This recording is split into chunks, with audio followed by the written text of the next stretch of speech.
around me. As a young black man, I've always had to laugh off the person following me in the store. As a young black man, I've always had to remind myself that I'm a good person when the white lady on the street puts as much distance between me and her. As a young black man, I've always had to laugh off people's surprised looks when I tell them I'm in honors classes or have great grades. As a young black man, I've always had to make sure that when seeing a cop driving, I follow every law I know. I've had to laugh off people mentioning how articulate I am or how surprised or proud they are that I turned out as I did. Although these words have no malintent or are considered compliments, if you dissect them, it really means that they doubted me to begin with. They're surprised by the way I speak, meaning that they thought less of me initially. Before speaking to me, they didn't expect me to be as articulate as my peers. In my words, because of what I look like, you saw me as disadvantaged. And only because you did, it is true, I am disadvantaged. I have to work harder just to prove equal or qualified because you doubt me. In his words, as a young black man, I understand that no matter what I do or how good I am, it may never be enough. As a black child, my mom instilled in me a couple lessons. Never to put my hoodie on, never to put my hands in my pockets, never to touch anything I wasn't buying, never to leave the store without a receipt, even if I only bought a pack of gum, never to make it look like there was an altercation between me and someone else, never to leave the house without an ID, never to drive around with my music too loud, never to stare at a Caucasian woman, to always have my hands displayed when being pulled over and announce my every move, or if I was at a party or a gathering and the police came and all the other kids ran, I was to stay, follow their orders, and be punished. As I mature, I realized that these were not casual parenting lessons on how to be mannerable, but lessons on how to preserve my most precious gift of life. Sitting and being punished was better than being killed, shot in the back like the hooded black teen on the news last week, because in a sea of blonde heads jumping a fence, I stick out like a sore thumb. For these reasons, thinking about race gets tiring, and I often find I try to ignore it, to fit in with my surroundings. But no matter how much I try and normalize it or fit in with my crowd, I've always stuck out. I try to act like one of the guys or acting with impunity, but as I matured, I realized this wasn't really possible. When blue and red lights got to flashing, I was not going to be treated the same as my more pale friends. When I was about 12, I learned that my skin was more of an enemy for me. Due to the media's portrayal for people that looked like me, it was only reasonable that they'd be scared of me. It didn't matter that I had never stolen, had a 3.9 GPA, had been a high honor roll student for my entire high school career, wasn't into bad stuff, or had never been into a fight. No matter who you are, I'd say that 70% of the people that you come in contact with throughout life will not be able to get to know you. And it's not because they don't care or want to put you in a box, but they merely just don't have the time. Humans are busy. I get it. But for those that looks like me, that means that 70% of the time, I'm just another young black male, and I need not tell you the stereotypes about these hoodied super predators. So, in 7th grade, I understood that I must change, and I did. I became extremely nice and outgoing. I started to listen more than I ever talked. When I had an opinion to share, I prefaced it with, maybe I'm wrong, but, so as not to be ridiculed as the opinionated black kid like they had done to my more courageous peers. I brought my grades up the highest they could be. I became a pushover and sometimes let people get the best of me. I suppressed my feelings about race so as not to make others uncomfortable. I became so nice, so smart, and so favorable to escape the box that they had already put me in, the one that my skin drapes me with to haunt me. In case I was the only black friend that my peers ever had, I felt that it was my responsibility to be the perfect example kid, so that if or when they did have that stereotypically bad experience with a black person, they might not lump all black people together as bad and say, hey, wait, Morse is pretty nice. This is why I've never really been black and proud, but more black and ashamed. Whatever great things I did only made me equal to my Caucasian colleagues. They typically didn't grant me with much praise, but merely dragged me out of the box onto being a more level playing field. As if to say, yeah. I know how you perceive most people who look like me, but look, I can show you that I'm different. Please, just give me the chance. I swear, just give me the chance has been the story of my 18 years. Let me prove you wrong. Let me show you that I'm not what the media portrays me to be. This is why my friends often ask me, Morris, Why do you smile at everyone you see, even strangers? And I respond, just 'cause. But really, it's just to show that whoever I'm in contact with, I'm not a threat to them. I'm not going to steal your purse, mug, or assault you. I'm just a kid trying to live my life. The more I think about it, though, the more I can never be upset for anybody putting me into a box. That's a snap judgment, and that's how you survive. If you saw a grizzly bear charging at you from 200 feet away, I too would not stop and think, I wonder if that bear is a good bear with good intentions on the inside. I would cross the street and try to think of a way to get out of the bear's way. That's survival. It's how people stay alive. Again, I'm not mad at them for that. But I'm not a grizzly bear, nor do I want to hurt anyone. I'm an 18-year-old boy, and that's why it's a little tough for me sometimes when the lady does clutch her purse extra hard when it's just me and her in the elevator. Or the store employees only follow me around the stores when I've walked in with a group of boys. Granted, they don't look like me, but it does make me wonder, why aren't they being followed too? They likely have more malintent than I ever did. Or the cold look given to me when in a more affluent place, one in which I might not look like I belong, where a smile and a nod is given to my Caucasian friends. But such is life, a harder aspect of life, and I know that life isn't great for everyone, and no matter what you look like, life can be tough, so I cope. Now when I see the white lady from a block away, I cross the street first so that she doesn't have to. And when I see that she's the only one on the elevator as the doors open, I pretend to take the stairs, let the doors close, and wait for the next car. No one likes to be reminded that they look like a grizzly bear. With everybody doubting you constantly, I'm not gonna lie, after a while, it does make you second guess your courage and question if they are right to doubt you. Maybe you are a bad person. Maybe they should be scared of me. Raised by a single black mom, no father in home, I'm really just another statistic. My chances of spending at least 8 years in jail is around 37%. And pause to think about that. I have a 37% chance of being incarcerated for two things that when I was born were completely out of my control. Personally, I don't hate the police. The police often put their lives on the line to protect people. But when one's life is in danger, you make snap judgments. Due to the color of my skin, unfortunately, I understand that when it comes to snap judgments and the safety of those around me, I'm at a severe disadvantage. If you don't take the time to get to know me, I understand that my skin color means that I'm a threat. That means that for people who look like me, there will be slip-ups. I learned the hard way when coming back from Canada one time. A Canadian Border Patrol agent was questioning my mother about boxes in the backseat in the trunk. She claimed they were just office supplies, but he continued questioning.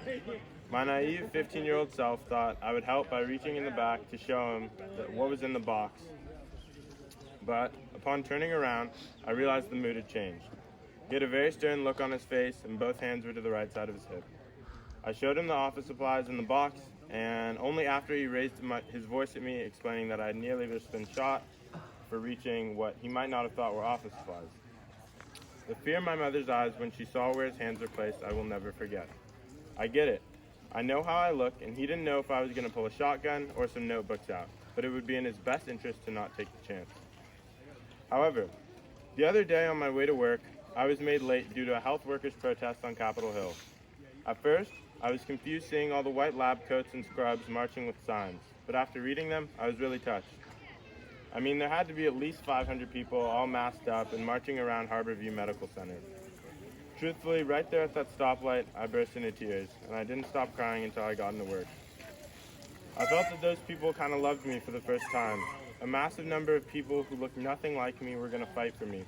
They had taken the day off to stand in the rain and fight for me. For the first time, I felt like here was a group of people to which my chance was a given. They did not need me to prove anything to them. They saw a young black man, not a grizzly bear or criminal, but just another kid with potential to be a doctor or astronaut or whatever I wanted to be, with nothing holding me back. From all this depressing blah blah blah, I was lucky enough to always have mountain biking as a crutch to fall back on. It was the one place in which, even though I knew I stuck out horribly, at least people were not as obvious about it. This wasn't the case with motocross, but for my mom and I, the Sweetlines family, the Leaves, the Russells never seemed to care what I looked like. Last week in a phone call with Kat, I explained how all of what's going on made me feel, and why I was so happy to say I didn't have a single racist story to tell about mountain biking. Everyone's been nice and kind to me. That's not to say racism in mountain biking doesn't exist, but being part of a community and having Kat's camps, Carter, Doug Russell, Tim or Ethan Lieb, Shield Me really helped. Whether they knew it or not, by taking the time and taking me under their wing or inviting me on rides, they're really protecting me. At least then, whatever look of confusion I might have been given on my own, X person would have had to extend to the entire Sweetlines crew, the Liebs, or the Russells. That's something I'll never be able to thank them enough for. The mountain bike community is full of good-hearted people like the Liebs, Russells, Ostro-Cohens, or the entire Sweetline community. When I think back to it, the only reason why I was ever placed in contact with these families was due to Kat running her camp. Kat, you've done an amazing job at fostering a community in which a kid, no matter what they look like, can feel safe and not only survive their first mountain bike, but really thrive in the community. Diversity in the mountain bike community is a huge problem. Honestly, I can easily understand why. First, it's an extremely financially limiting sport, and two, I've been in a small private school on scholarship since I was 5. I'm used to being the only person of color in my class, or one of fewer than 10. That's why coming into mountain biking really didn't faze me. This is not a luxury that most people of color have, and is why without a support team, or at least one friend to help make them feel comfortable, the discomfort of looking too different can be too great. I promise that everybody here has one kid or one friend who really wants to go mountain biking with you, but is too scared because they might be a noob, look different, or another 1,000 reasons. Mountain biking has truly been an escape for a lot of less fun stuff for me, and I'm sure it is for so many of you riders out there. I just personally challenge you to actively seek that kid who's too scared to come and ask to ride with you next time you think about suiting up. Thank you. Wow.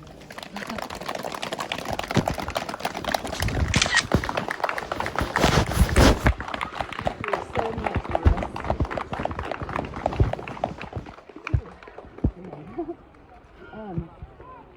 yeah. So, police brutality statistics. Blacks are 23% more likely to get pulled over, 1.5% to 5% more likely to be searched, less likely to have contraband than whites, more likely to be ticketed and arrested, 4 times more likely to be subject to force by police, 3.5 to 4% higher probability of being killed by cops. I don't have the answers on how to fix that. Black Lives Matter does. We have a great website, you can check it out. How many of you would like to see more people of color in our community? How many people would like to see more diversity in our community? Okay, fantastic. So some of the barriers can be the cost of a mountain bike. It can be really expensive, as we know. Transportation, not everybody has the luxury of a car, money for gas, and not everybody has the luxury of living in Klahani where the trails are in your backyard. Plus, some people don't have places to store a bike. Where do you put your bike safely if you do have one? So, I have a call to action for all of you to learn, to give, and to grow. So let's all learn. Let's learn about privilege. Let's learn about Black history in America, the real Black history in America. Let's learn about African American history before America. Let's learn about race. Let's learn about racism. Let's learn how to talk about racism. Is that going to be uncomfortable?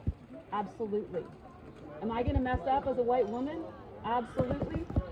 But I can't be afraid to try anymore. And we all need to be talking and having these conversations right now. So I have a list that I'm going to put on my website of some books to help educate ourselves. I'm reading the one called So You Want to Talk About Race right now. It has a lot of great tools in there.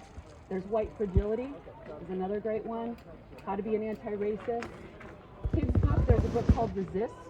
Another book called Not My Idea. Let's learn. Give. Give time, give money, give gear. If you have extra bikes you'd like to donate. There are some fantastic organizations in our community who are already doing the work. There's Bike Works in Columbia City. They have an Earn a Bike program for kids of color. They get to learn how to work on bikes and keep a bike. They have summer camps, all kinds of amazing programs. There's the Major Taylor Project. So they work with high schools, kids of color in high schools, road biking. And these kids are training to do the STP, 200 miles Seattle to Portland bike ride.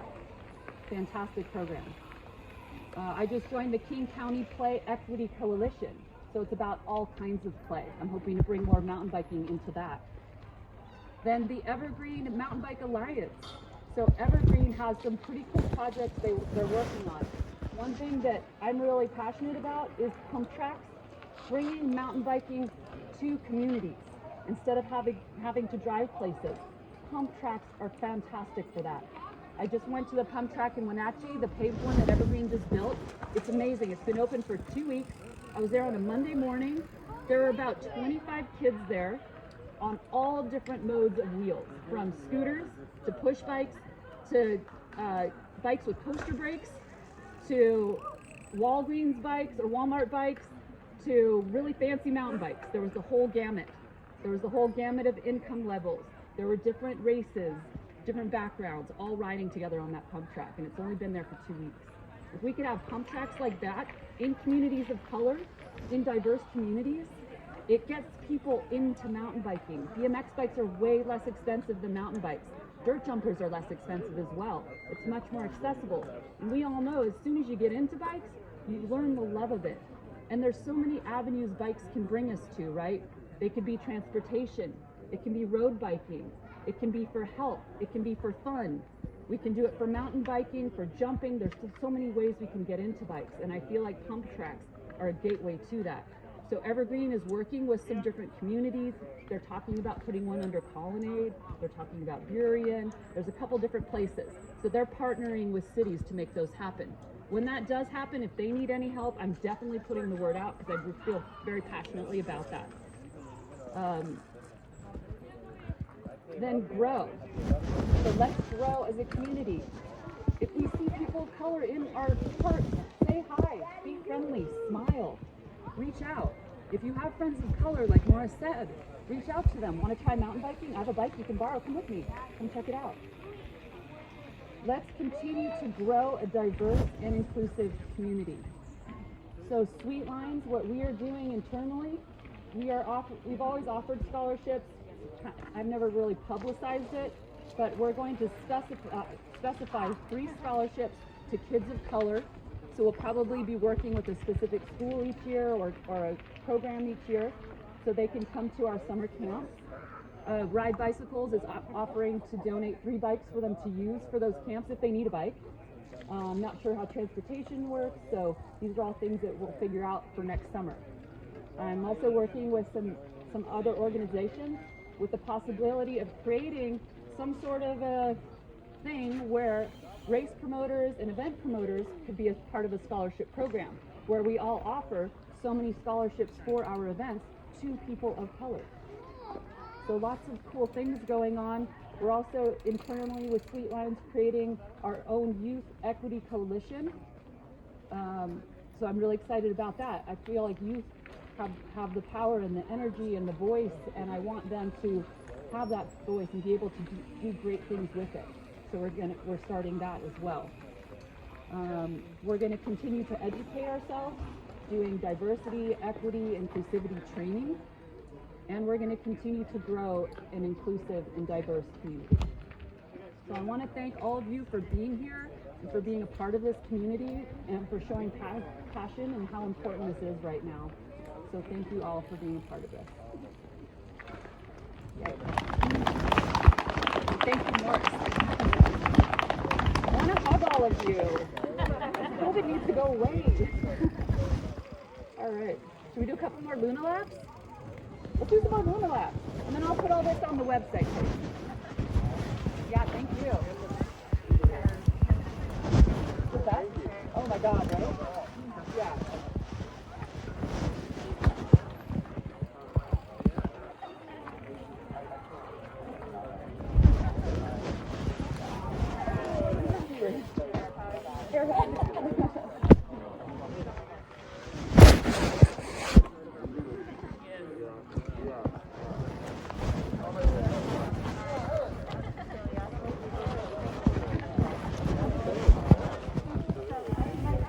I know, right?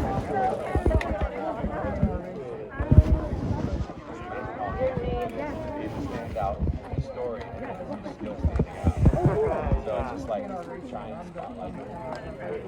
I mean, like that's what doing like having studies, especially when I was a walk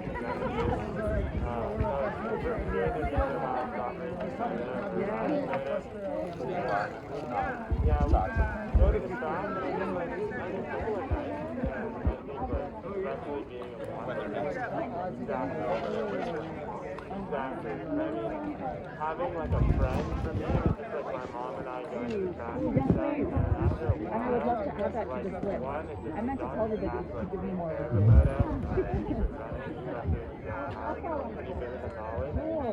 But also kind of like trying to get involved in sports. Okay, oh, I'm so excited. I want to hear more. Oh my gosh. Yeah, it's been super beneficial. I mean, I just Oh, I love that. Tell me about it. Lena and Jesse. Lena and Jesse. Who's familiar?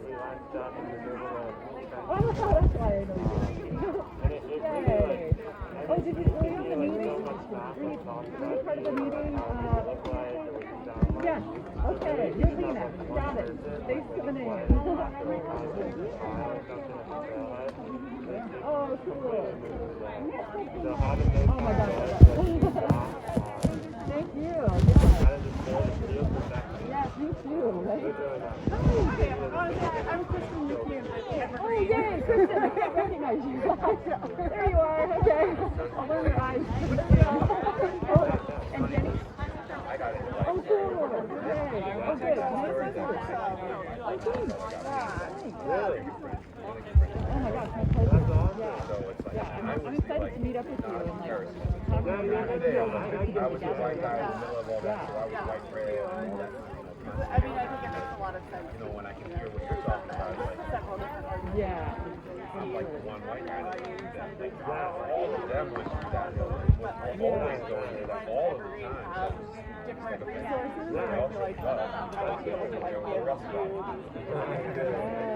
Totally. I think like, I'm just so thankful. I mean, I've listened to like other paradigms and King County Equity As Coalition. soon as you said that, I'm There's like 70 organizations involved But that's in it, and they have meetings like once a month. Yeah, I think they have a meeting on Tuesday. It was cool to see But like, it'd be really cool for for everybody me to when I know. came into mountain biking, That'll be my these first always meeting. I just found out about them. They've only been around, I think, since September. But they have, I think there's a lot of people that could be But empowered. I'm super thankful that I grew up in Seattle area, as I think people at least try to be like a lot less obvious or like overt about it. But it sounds like you can't Or really what get if we could do like the hiking group in the especially summertime, have really specific getting buses into that it, come like to in South why or can't we have that for say here like for Southern birthdays? California. I know. I mean, I'm honestly surprised that Where people hasn't it's like a happened little more already. bold. It seems like Yeah. it's so popular for getting hiking. I'm super thankful that I did this. Yeah, totally. We definitely should have And I that. know it's like not a lot to do. Yeah, so it is. Like, even like, I don't know, raising rivers. I was like, Hi! Oh, good to see you! Tiger 10. What's it called? Yeah. Oh, yay! Okay, cool. Well, we will catch up soon for sure. All right. So I think I'm going to and I'm Oh, cool. if I can like come up with and say where like to give you everybody that does yours. Oh, for the scholarship. So if I got to the next year, it's a really good game. Oh my gosh, cool.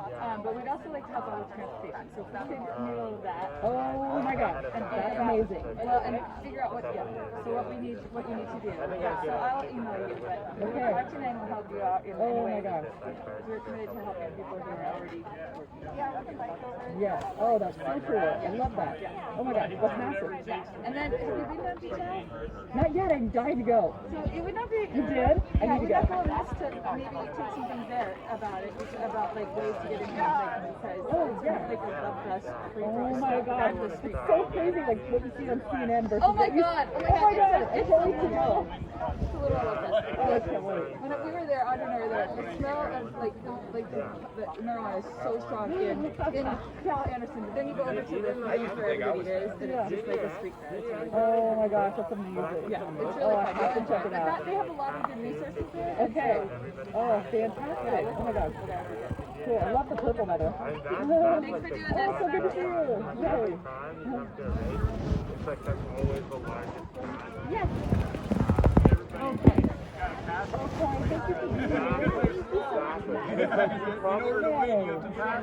Exactly. And it's like you probably have like Okay, 6 thank or you. 7 Oh my god, I missed you. They're going like How are you doing? How are you guys? I miss you guys. Oh, it's so hard. Oh my gosh. Oh my gosh, you're like, hey! Oh no. Oh shoot. Okay, good. You made it to the last part. So that's oh, you're so welcome. Yeah. Or I would have, if he wasn't there, I might have just bombed through the crowd. You know what I mean? Like maybe that's Absolutely. weird. So yeah, I just like Thank you. Thank you. That means the world to me. Oh, that's very cool. Yay. I love our team. But we do need to grow it. do like the Tiger and Zero course just for a Oh, ride. super cool. It's definitely about the end. But I think it would be pretty fun. I've done a bunch. Yeah? I would use something. How do you like it? Oh. Oh my gosh. That's such a great question. Because they moved to you guys.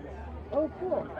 Or you could give it to Bikeworks because they're already have kids. Maybe because I'm not quite ready to I'm not quite ready to do anything with you for us yet. But Bikeworks is already doing that, and they're a really great organization. Yeah, bikeworks.org. Yeah. Yeah, it's not somebody right? Oh, that's so cool. Yeah. Oh, that's super cool. Yeah, and then eventually once there's more contracts in the area, then we can have a little fleet of BMX and dirt jumpers and go, if you guys would come with me to the community, we can teach the kids how to ride. That'd be so fun. So I'm really excited about that. It'll be a work in progress.